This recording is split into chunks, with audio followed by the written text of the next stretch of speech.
Jadi kalau melihat ini Isa benar-benar menjadi pertanda tentang hari kiamat. Isa benar-benar menjadi pertanda tentang hari kiamat. Berarti artinya kalau tentang sesuatu yang akan datang, kan tentang dikisahkan tentang akan datangnya.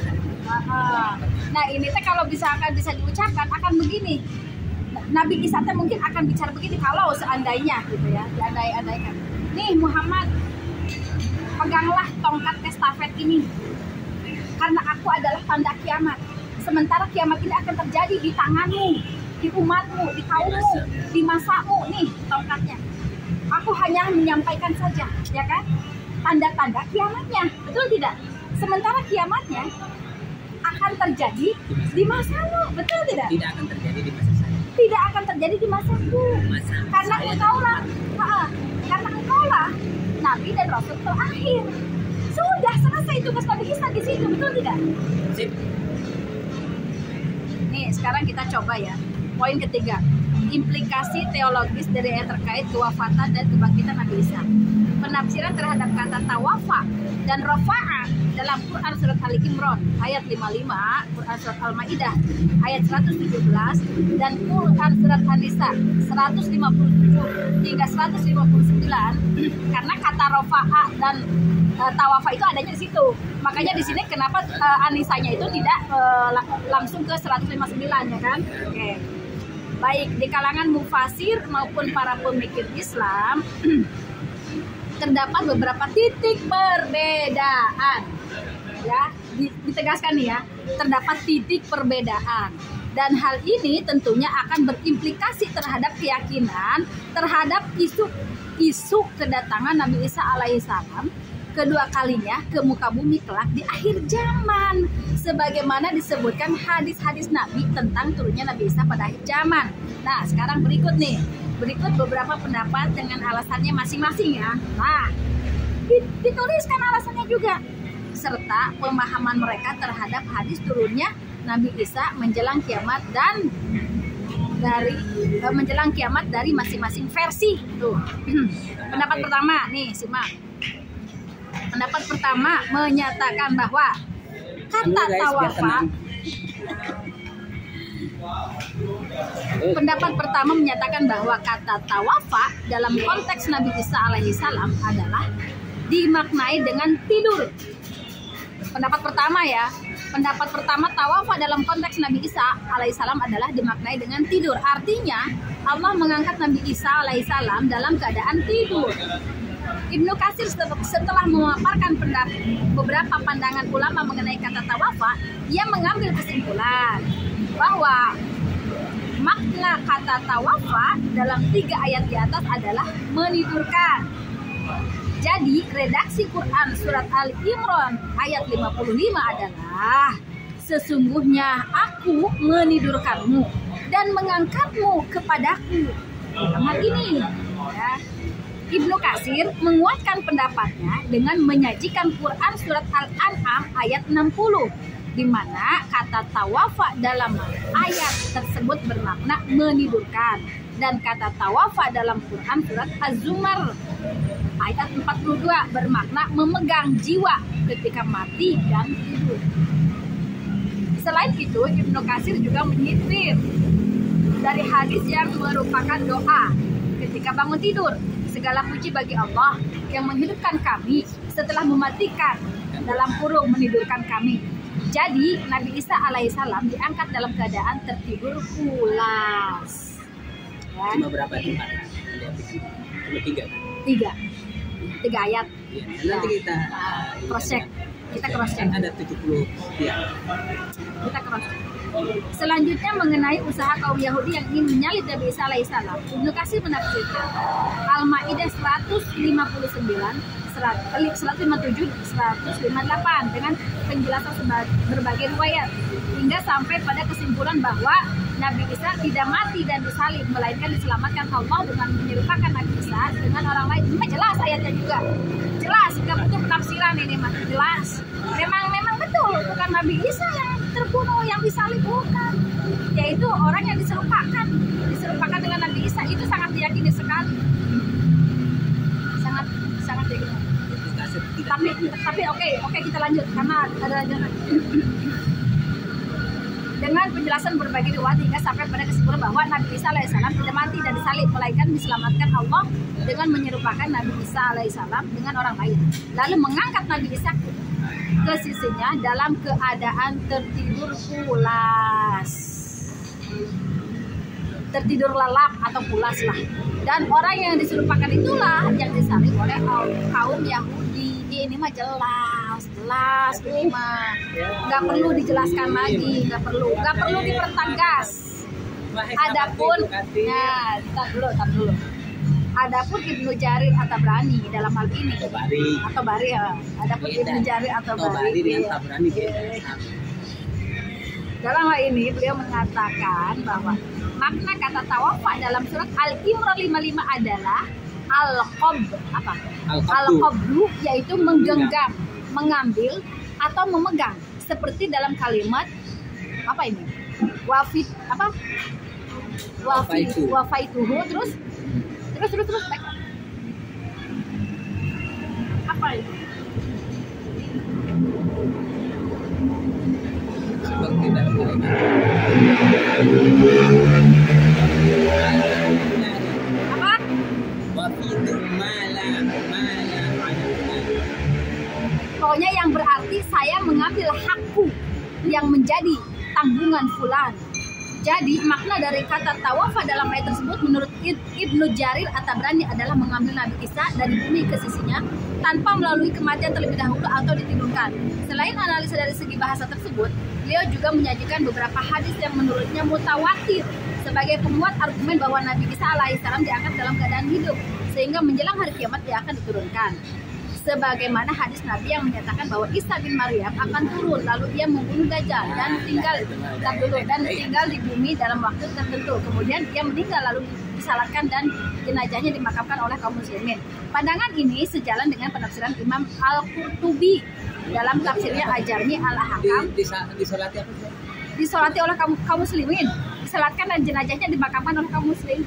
membunuh Dajjal dan tinggal di bumi dalam waktu tertentu, ya kan? Dalam waktu tertentu. Kemudian ia meninggal, lalu disolatkan dan Ini kan baru menyetir pendapat ini, nanti di bawahnya ada yang nah, kita mau dari redaksi dari konteksnya gitu.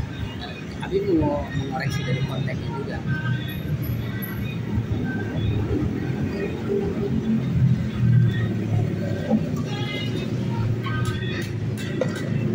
senada dengan mana tadi? Yang ini.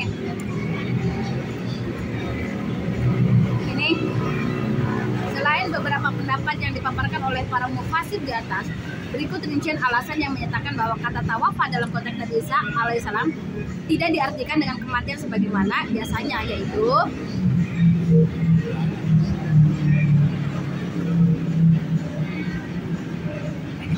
enggak salah ini. Benar ini.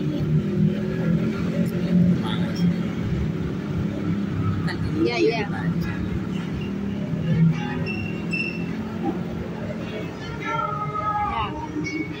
Dalam konteks Nabi Isa alaihissalam tidak diartikan dengan kematian. Karena adanya hadis-hadis tentang proses pengangkatan Nabi Isa ketika kaum Yahudi ingin menyalibnya. Hadis-hadis ini menurut Ibnu Katsir adalah mutawatir yang menjelaskan bahwa Nabi Isa diangkat dan akan turun nanti di akhir zaman. Siapa yang mengatakan itu? Dulu, tidak ditemukan satupun hadis yang menyatakan bahwa Nabi Isa tidak turun di akhir zaman. Tidak ditemukan satupun hadis yang menyatakan bahwa Nabi Isa alaihissalam tidak turun di akhir zaman. Salah satu dari sekian hadis tentang turunnya Nabi Isa alaihissalam adalah sebagaimana yang diriwayatkan dari Abu Hurairah radhiyallahu anhu bahwa Rasulullah SAW bersabda,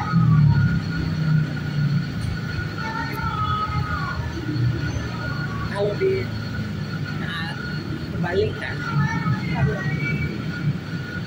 ya itu dia eta kene dari hadisnya Abu Daud udah eta kene, cuma ini hadis sebelum aja eta doang, eta kene hadisnya ada lain lagi, cuma eta kemana? Ya, ini sebenarnya hadis tidak bertentangan dengan Al-Quran. Cuma hadis ini pun Baca. demi zat yang jiwaku berada di tangannya, sungguh pasti akan turun pada kalian Ibnu Maryam sebagai hakim yang adil. Lalu dia menghancurkan salib, membunuh babi dan membebaskan pajak serta harta melimpah sehingga tak seorang pun yang mau menerimanya. Pada saat itu begitu damai dulu, suasana damai. Iya, iya. Karena dia kan menjadi pemimpin. Betul. Jadi hakim kan. Sebagai pengadil. Tapi di sini tidak ada kata membunuh Dajjal.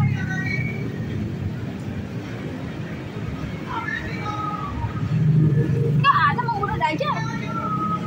Ya nggak usah sebut ada di dalamnya. Kata tawafa menurut Ibnu Katsir tidak semata. Tadi itu misalnya. Iya. Kita terus Ya ini satu isyarat loh, Bi. Satu isyarat. Berarti Dajjal itu di masanya dia juga nggak ada. ada kan saya.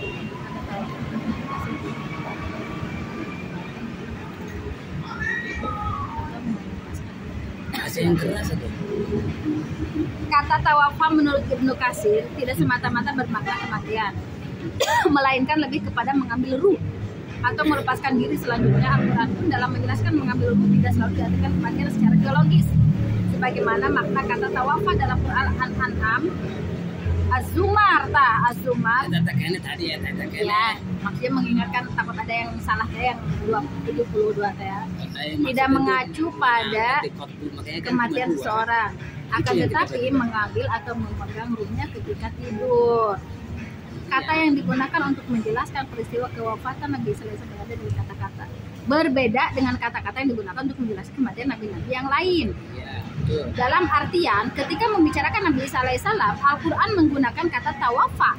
Sedangkan ketika membicarakan nabi-nabi yang lain, Al-Quran menggunakan kata qatala, halaka atau binasa atau mata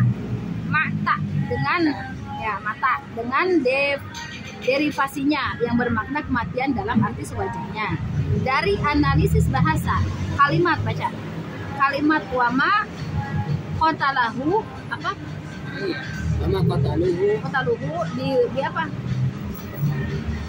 Kecil wama banget. qataluhu yaqinan bal rafa'ahu Allah ilaihi. Dalam Quran surat An-Nisa adalah kata jadi tidak dibunuh secara sesungguhnya, yakinan itu tidak dibunuh sesungguhnya. Bal rafa'ahu Allah ilaihi, tidak dibunuh sesungguhnya. Kata-kata sebelumnya dalam artian kata membatalkan pernyataan sebelumnya. Selain itu, adanya huruf at'af, kata konjungsi waw dalam Quran surat Al-Imran 55 setelah lafaz ini mutawafika warafika. Ini artinya ma'tuf ke sini. Konjungsi itu karena ada waw ini. Kalau yang biasanya di kaidah bahasa Arab itu ini mutawafika karena warafika itu karena dia langsung mengatakan warafika, sehingga dia mengatakan mutawafika itu ditidurkan, ya kan, dipegang oleh Allah atau qabdun, dia ditidurkan oleh Allah. Warafika ketika tidur diangkat, karena ada wa, kemudian setelah diangkatnya berarti tadi dengan jasadnya ya? Iya. Atau berarti sama dengan Isra Mi'raj? Siapa dengan jasadnya ilayya terlalu nanti kita bagaimana kematian biasanya. Oke. Kasus ini lanjut baca. Kasus ini menunjukkan bahwa Allah memuliakan Nabi Isa alaihissalam, menjaga dan menyelamatkannya dari kaum Yahudi yang berniat membunuhnya. Semua itu menjadi pertanda kebesaran Allah dengan mengangkatnya ke langit baik jasad maupun ruhnya. Artinya, jika kematian Nabi Isa alaihissalam itu sebagaimana sewajarnya, maka tidak ada keajaiban atau mukjizat yang diperlihatkan Allah. Dan bahkan sebaliknya, Allah telah membantu kaum Yahudi membunuh mematikan Nabi Isa alaihissalam. Jika demikian, maka arti Isa tidak diselamatkan dan disucikan oleh Allah dari orang-orang Yahudi yang berniat menyalib Nabi Isa alaihissalam saat itu. Selanjutnya, jika yang dimaksud rafa'a angkat adalah diangkat derajatnya saja, nah diangkat derajatnya saja, maka alih-alih menggunakan kata tawafa akan tetapi kenapa tidak menggunakan lafaz derajat, sehingga artinya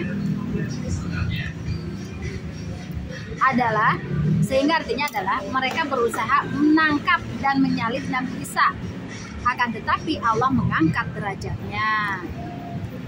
Ini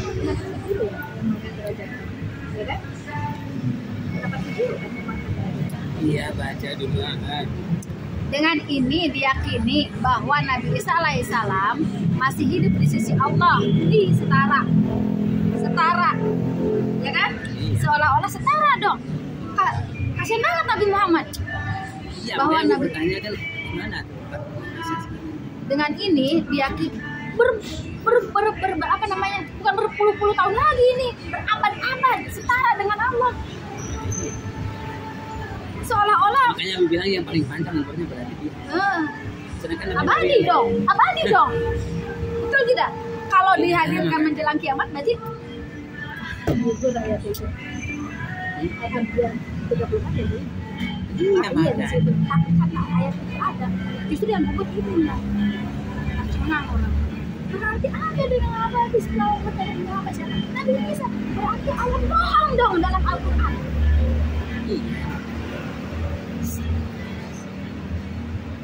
Guys, Allah dikatakan berbohong, bayangin. Astagfirullahaladzim. Nanti. Dengan ini diyakini bahwa Nabi Isa alaihissalam Udah selesai belum ini ke bawahnya? udah Ini masih ada nih. udah ini kan kita udah naik ke sini. Ini ke bawahnya. Udah. Dengan ini diyakini bahwa Nabi Isa alaihissalam masih hidup di sisi Allah, dan di akhir zaman nanti akan turun sebagai pemimpin yang adil, pembunuh babi. Sebagai pemimpin adil, membunuh babi, menghancurkan salib. Kayak gimana ya, terbang-terbangan ke satu negara ke negara lain atau ya, membunuhin babi ke kandang-kandang, menghancurkan salib, membebaskan pajak. Keyakinan ini juga berangkat dari beberapa ayat Al-Quran meskipun tidak secara tersirat, namun secara banget membebaskan pajak, pengusul pajak namun secara tersirat menyatakan bahwa Nabi Isa alaihissalam akan datang pada akhir zaman nanti.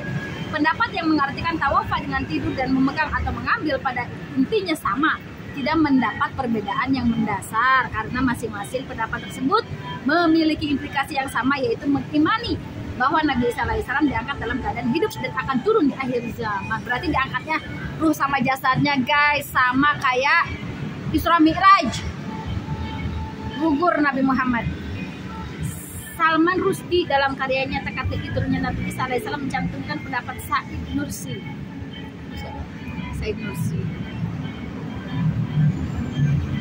Pendapat Said Nursi dalam kitabnya Risalai Nur, bahwa menurutnya Nabi Isa alaihissalam akan kembali ke bumi dengan fisiknya yang asli di akhir zaman nanti. Ada baca apa ya? Kedatangannya adalah untuk menentang ideologi-ideologi anti agama Islam yang mewakili filsafat materialisme dan naturalisme. Seluruh umat Nasrani akan tunduk pada Al-Quran. Peristiwa ini menurutnya benar-benar pasti akan terjadi. Selanjutnya, berdasarkan penafsiran Ibnu Katsir terhadap ayat Quran surat An-Nisa 159, bahwa setiap dari ahli kitab akan beriman kepada Nabi Isa alaihissalam sebelum kewafatannya, dan ini menjadi pada akhir. Jadi ini kan kesimpulan maksudnya, kesimpulan materi tapi.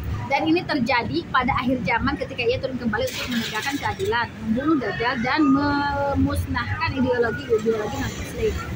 Pendapat ini didukung oleh Qatadah dan Abdurrahman bin Aslam berdasarkan riwayat dari Ibnu Basyar dari Ibnu Abbas. Ini nggak kelihatan videonya, laptopnya. Oke, kita pindah ya guys. Kelihatan.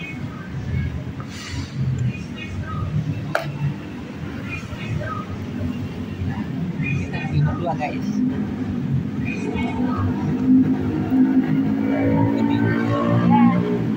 Sampai mana tadi? Selanjutnya dalam Quran surat Maryam 19.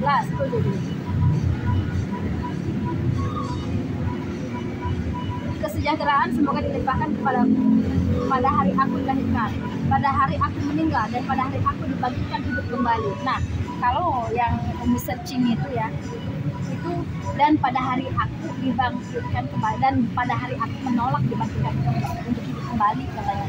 Ada kata menolaknya Bu. Yang Umi share ke Abi itu, yang Abi bilang ini mami apa namanya, artikel orang Kristen, bukan sih itu ayat-ayat Al-Quran kok, nggak perlu cross check gitu kan.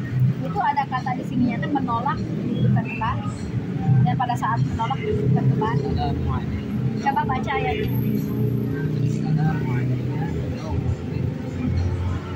Hari yang tidak bayu.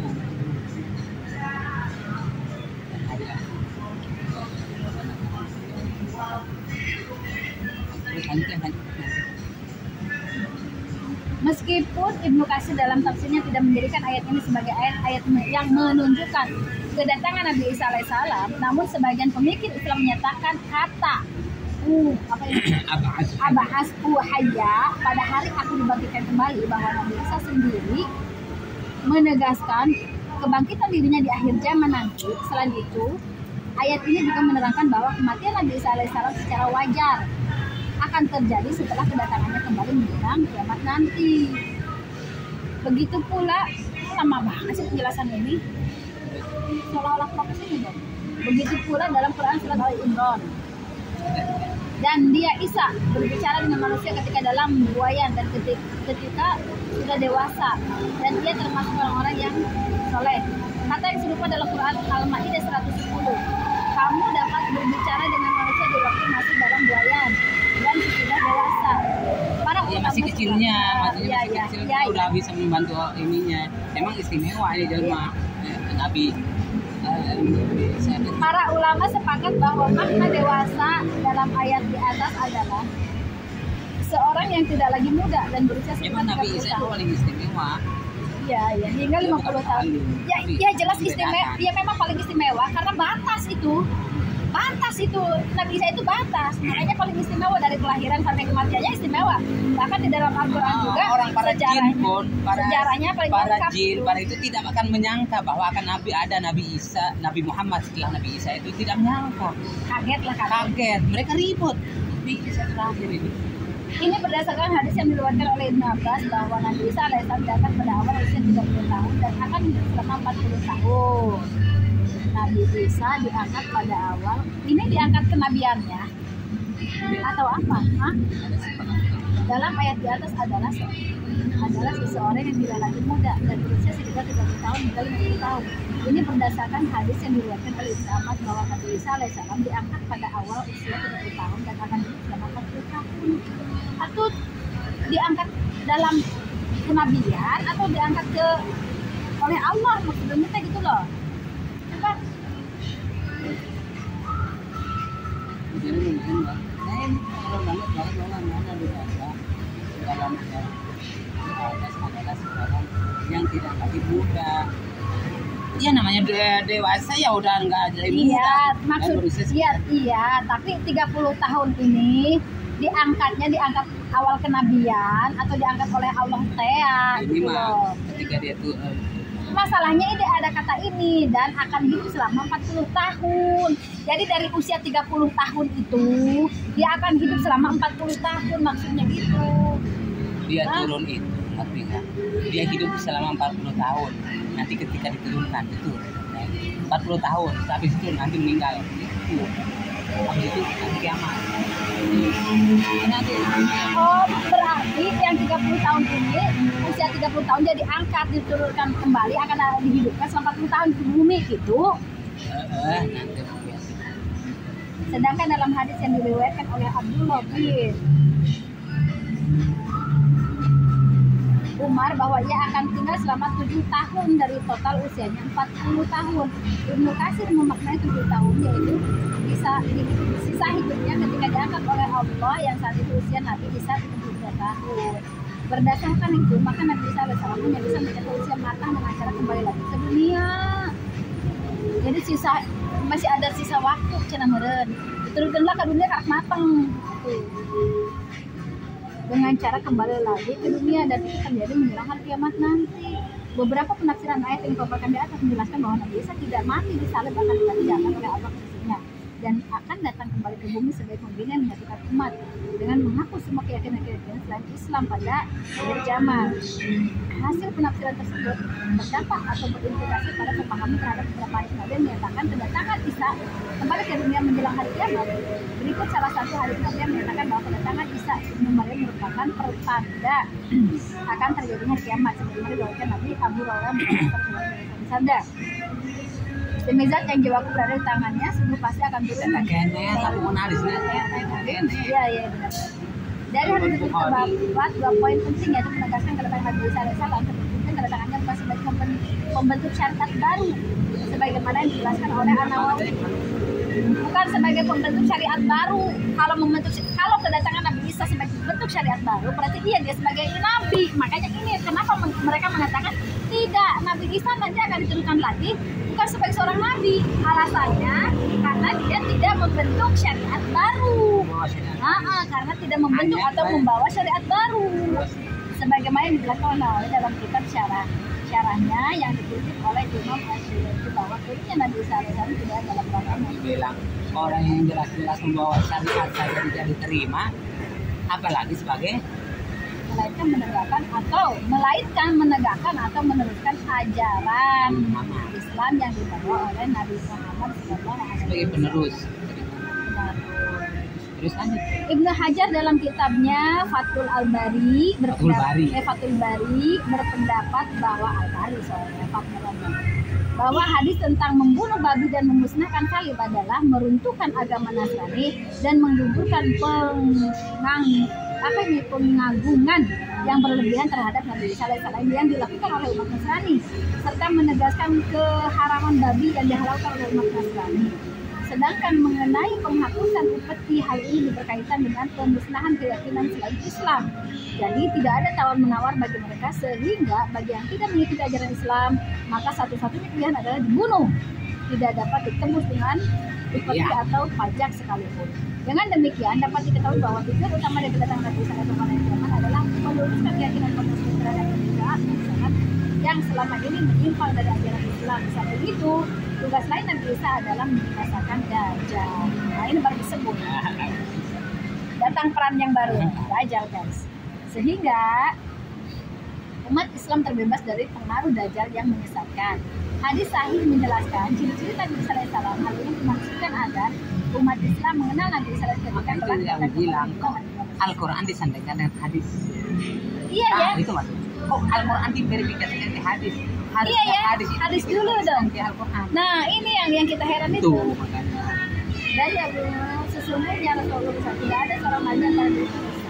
Sungguh dia akan turun, sehingga jika kalian melihatnya, maka kenalilah dia seorang laki-laki yang tinggi, sedang, tidak tinggi dan tidak pendek, berkulit putih kemerah-merahan, berpakaian 2 potong warna kuning-kuningan, seolah-olah dari kepalanya menetes air walaupun tidak basah. Kemudian menyeru, berarti glowing. Ya tunggu iraha ada turun nanti terserah mana. Kemudian menyuruh manusia untuk memeluk Islam, menghancurkan salib, membunuh babi, menghapus pajak, dan Allah membagikan semua aliran dan pengabdian pada saat Islam dan bisa meninggal setelah 40 tahun. Karena dia hidup 40 tahun. Hadis diriwayatkan ini, lihat footnote-nya dulu. Hadis Sahih Bukhari, di sininya masalahnya. Iya, makanya dibilang tuh. Kuat apanya?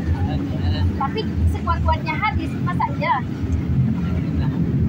bisa menggugurkan Al-Quran? Harus melihat bisa dia berkulit merah atau kalau sudah tidak. Karena tempat turunnya itu kasih menjelaskan dalam Nah, itu siapa yang lihat?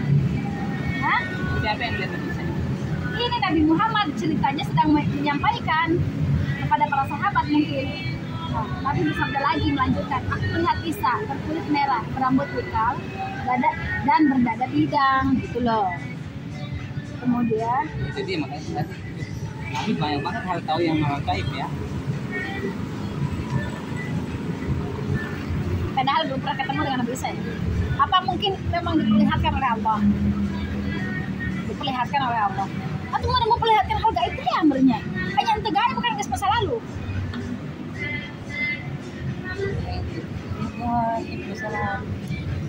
Maksudnya diamproken, mungkin didatangkan lewat mimpi, seperti ketemu dengan Nabi Ibrahim. Iya, makanya nanti di sini. Tapi kan ini permasalahan begitu besarnya ini. Kenapa tidak dituangkan lagi di Al-Quran? Biar nggak jadi fitnah ya, biar nggak jadi perbedaan pendapat juga. Baca lah. Ya kita selesaikan aja lah dulu. Mengenai tempat turunnya Ibnu Katsir menjelaskan dalam tafsirnya bahwa siap itu darah putih. Ini semuanya ini artikel yang dibacakan oleh Zulkifli Ali. Iya. Tafsir bahwa Nabi Isa akan turun di Syam, yaitu di Menara Putih bagian Jami, kota Damaskus, dan berikutnya itu akan terjadi azan subuh berkumandang. Pendapat kedua berbeda dengan pendapat kedua. Akhirnya jadi ramai ya, berbeda dengan penafsiran di atas. Pendapat kedua ini adalah golongan yang telah memahami penggalan ayat 31 kita. Ini baru pendapat yang dimaknai dengan tidur atau mengambil Nabi Isa alaihissalam dari bumi dalam keadaan hidup biasa dan ini. Sebut saja Muhammad Abduh dan Rashid Ridho dalam tafsir Al-Manar tidak banyak membahas mengenai kata tawafa secara detail. Hanya saja ditegaskan bahwa kata tawafa dalam konteks Nabi Isa alaihissalam diartikan wafat sebagaimana biasanya. Abduh menafsirkan ayat 55 Quran ada semangat dibaca. Ayat 55 dari Quran Al-Imran bahwa Nabi Isa alaihissalam wafat sebagaimana biasanya dan ruhnya yang diangkat setelah Nabi Isa alaihissalam meninggal. Selanjutnya Quran surat An-Nisa ayat 157-158 Ridho menafsirkan bahwa ayat tersebut menerangkan Nabi Isa alaihissalam tidak meninggal dengan cara disalib sebagaimana diasumsikan oleh kaum Nasrani dan Yahudi yang mengatakan bahwa telah terjadi penyaliban terhadap Nabi Isa alaihissalam. Pada yang disalib adalah orang yang diserupakan. Padahal yang disalib adalah yang diserupakan dengannya.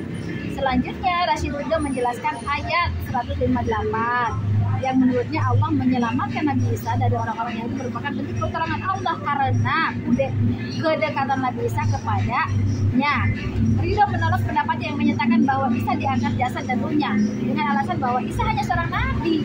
Jadi yang dimaksud dalam Rafi'uka Laia menurut Ridho adalah mengangkat derajat Nabi Isa alaihissalam dan kepada kemuliaan dan keagungan Allah. Oke, guys.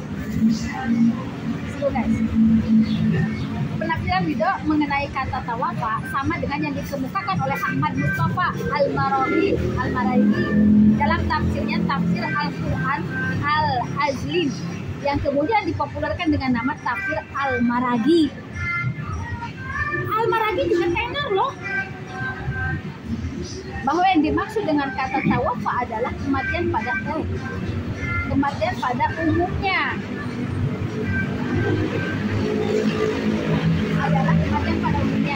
Adapun yang diangkat ke langit adalah ruh Nabi Isa alaihissalam, kedudukan derajat dan kemuliaannya. Dengan demikian surat An-Nisa ayat 158 dan Al-Imran ayat 55 ini menunjukkan perlindungan Allah kepada Nabi Isa alaihissalam dari musuh yang ingin bunuhnya dengan cara disalib. Sementara Allah menyampaikan ajal Nabi Isa dengan mematikannya sebagaimana umatnya. Setelah itu sebagaimana umatnya. Setelah itu Allah menempatkan di tempat yang tinggi di sisinya sebagaimana firman Allah yang berkenaan dengan Nabi Idris dalam Quran surat Maryam. Dan kami angkat dia ke tempat yang tinggi. Sunainya.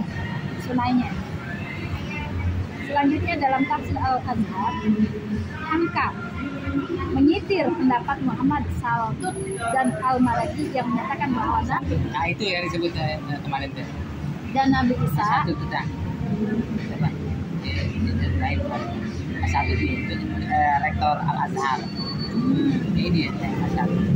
Apa bukannya guru kamu yang mengatakan Abi yang bilang menyatakan menyatakan bahwa Nabi Isa alaihissalam wafat sebagaimana kematian pada dunia. Lalu ruh kedudukan derajat dan kemuliaannya yang diangkat ke sisi Allah, bukan jasadnya. Dia berpendapat demikian karena menurutnya persoalan Nabi Isa alaihissalam ini sejalan dengan pernyataan Allah dalam surat Maryam ayat 57 yang berbicara tentang diangkatnya Nabi Idris. Kan Nabi Idris juga itu menjadi ini pertanyaan juga. Nabi Idris sudah meninggal apa belum sih? Masih ya, kayak juga ingat ya. Setidaknya ada dua alasan dari beberapa penafsiran di atas, yaitu kata wafa atau tawafa yang terdapat yang terdapat dalam Al-Quran untuk semua bernafas kematian. Maknanya hampir semua kata tawafa itu kematian, Bapak. Iya. 70 makanya kita cari 73 kata tawafa di Al-Quran itu hanya Kematian. 3. Hanya 2 itu yang tadi. Dan inilah arti yang dipahami dan terlintas dalam pikiran ketika menemukan kata tawafa ataupun tawafa. Wafa maupun tawafa. Si wafa itu mati, si wafa pemakai ngaran wafa itu mati. Wafa itu sempurna. Wafa itu menyempurnakan. Dalam Al-Quran, kata tersebut diartikan sebagaimana aslinya. Tidak bisa menyempurnakan. Tidak bisa dialihkan maknanya kecuali bila ada alasan yang membenarkan. Sedangkan dalam kaitannya dengan Nabi Isa alaihissalam, alasan tersebut tidak ada. Berdasarkan Al-Azhar dulu pernah sebagai orang misalkan ya, maksudnya ulah pesantren karena direktur rektornya mungkin dikecam oleh para ulama. Sedangkan dalam kaitan ulama Indonesia ulama Indonesia unggul. Sedangkan dalam kaitannya dengan Nabi Isa alaihissalam, alasan tersebut tidak ada. Syekh Abdul An-Nazar mengatakan bahwa fakta ayat 55 surat Al-Imran adalah sesungguhnya arti menepati ajalmu dan mematikanmu dengan cara biasa tanpa memerintahkan seorang pembunuhnya. Menurutnya ayat ini merupakan khianat, kalimat metaforis, kinayah, kalimat metaforis yang menunjukkan kinayah itu kayak sindiran. Yang menunjukkan tidak langsung bahwa Allah melindungi Nabi Isa alaihissalam dari musuhnya. Jadi tujuan Allah mengatakan menidurkan pun itu kata yang benar cekung, itu kata yang paling sopan maksudnya. Jadi mengangkat Nabi Isa dalam keadaan tidur gitu loh. Dalam di mana orang lainnya tidak ada yang tahu satupun gitu loh. Kan namanya juga menyamarkan. Gitu loh. Kita pertama dan dituju secara langsung dari peristiwa tersebut serta mengindikasikan bagaimana Allah menggagalkan rencana kaum Yahudi. Dan penafsiran di atas, maka implikasi yang muncul adalah pemahaman terhadap hadis-hadis tentang Nabi Isa alaihissalam. Pandangan ini menyatakan bahwa hadis-hadis yang menerangkan turunnya Nabi Isa alaihissalam pada akhir zaman adalah hadis ahad, diriwayatkan oleh seorang rawi saja. Meskipun hadis tersebut satu orang ya. Kalau seorang itu ya bukan satu orang. Kalau seorang makanya ini nggak paham hadis ahad itu satu orang yang meriwayatkan. Tidak. Kalau hadis walaupun satu katanya dipercaya gitu. Meskipun hadis tersebut sahih, namun hadis ahad hanya menghasilkan berita setingkat zan, dugaan kuat, dugaan kuat. Bukan berita yang pasti, bukan koti, hanya zon, rasa praduga, bukan koti, bukan pasti. Menurut makanya kata Abi itu kan hanya prasangka, sehingga dibikin berita. Dia kayak sahirnya, bumui, zon. Menurut Muhammad Saltut, Muhammad Abdul, Ridho dan Al-Maraji, ini ulama-ulama mana ini? Ulama Indonesia atau dunia? Hah? Al-Azhar juga berarti timur lah. Iya, Yaman. Ulama Timur Tengah. Pantesan bukan diajar ke Yaman, cenah geuningan kudu ka Makkah wae. Kan itu dia makanya politik. Al-Azhar ini kita pada hati itu. Al-Azhar mereka nggak mau punya Madinah wae. Eta habis sama kenapa sih Al-Azhar? Tidak diakui ya. Oke. Menurut Muhammad Saltut, dasar apa namanya universitas yang tertulis kan? Ya orang itu kiblatnya ini kok pendidikan Islam, orang dari sejarah kemajuan Islam aja memang Yaman nih, pendidikan Islam teh Yaman kiblatnya. Menurut Muhammad Saltun, Muhammad Abdul dan Amarat, berita mengenai Isa adalah permasalahan akidah, sedangkan hanya dalil yang pasti.